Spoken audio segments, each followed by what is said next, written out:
very warm welcome back to our English programming here on Now TV International. You're watching news. It's 8 p.m. here in the Egyptian capital, and I'm your host, Nancy Sarah Barakat. Let's start off with the headlines.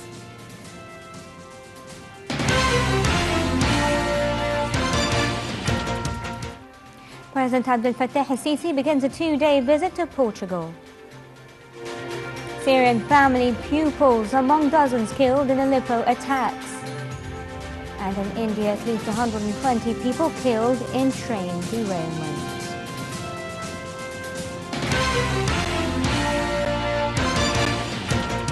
Welcome back. President Abdellatif El Sisi has arrived in Portugal to begin the first visit by an Egyptian head of state in 24 years. Ahead of the visit, a Portuguese news agency conducted an interview with the president, where he talked about the latest developments in the country as well as a number of regional and international issues. Touching on U.S. President-elect Donald Trump, El Sisi said that inflammatory statements made by him during his campaign trail do not necessarily reflect the actions that he will take as president. El Sisi went on to say that one shouldn't jump to conclusions or worry about future U.S. actions or policies in the Middle East. The president also noted that Trump would, without a doubt, make a strong leader, adding that he believed that Trump would be vigorously engaged with the issues in the region. Speaking about the economic situation, El Sisi said that his administration is committed to safeguarding low-income bracket citizens against the recent economic reforms announced by the government.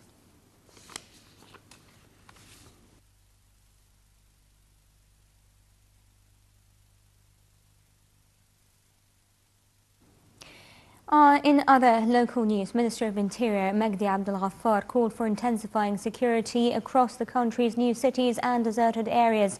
He was speaking during a meeting with his assistants from various security sectors, as well as officials from the national security apparatus.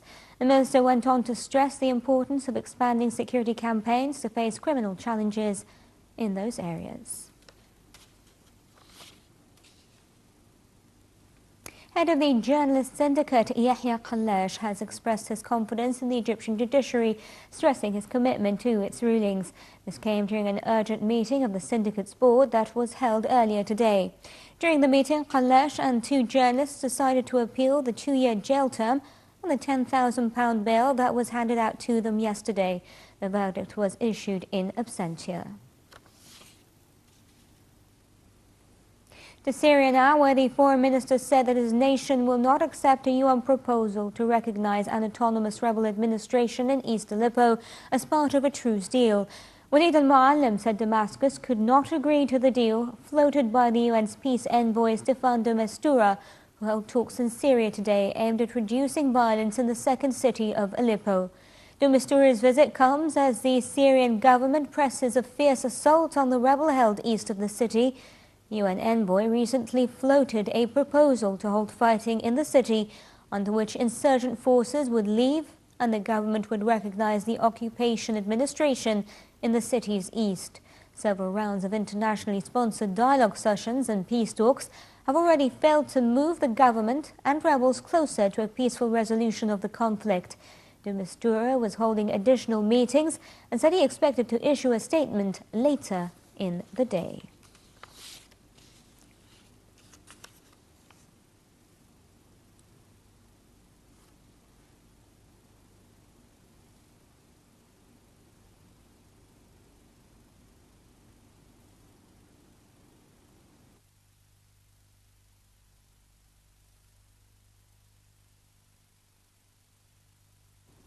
And to tell us more about President Abdellatif El Sisi's visit to the Portuguese capital, Lisbon, we're being joined now live by Nile TV's correspondent Linda Abdellatif. Linda. Good evening, Nancy. A very good evening to you. Could you tell us a little bit about what's going to be on the President's agenda? Well, Nancy, a while ago, President Abdellatif El Sisi arrived in the Portuguese capital, Lisbon, where he was received by the Portuguese Defense Minister, the advisor of the Portuguese President for International Relations, the advisor of the Portuguese Prime Minister for Diplomatic Affairs, as well as the Egyptian ambassador to Portugal and the Portuguese ambassador to Egypt. Now, let me just tell you that today, President Abdellatif El Sisi will be having an interview interview with the head of the news of the Portuguese public television, RTP, and he will be starting off his official activities tomorrow. Now, this visit is a very historical one because, as you know, this is the first Egyptian presidential visit to Portugal since 24 years. So you can imagine how this is a historical one and will be a quantum leap in the bilateral relations between both countries, especially that both countries indeed have strong relations on all levels, and also they have convergence of views on regional and international issues, especially that both countries have been active parties in the Barcelona process, in the Union of the Mediterranean, in the African-European dialogue, and in the Mediterranean Forum as well. So also both countries also share the interest in attaining stability and security in the world in general and the region in particular, and that is one of the things that we've seen during the visit of the Portuguese Foreign Minister last June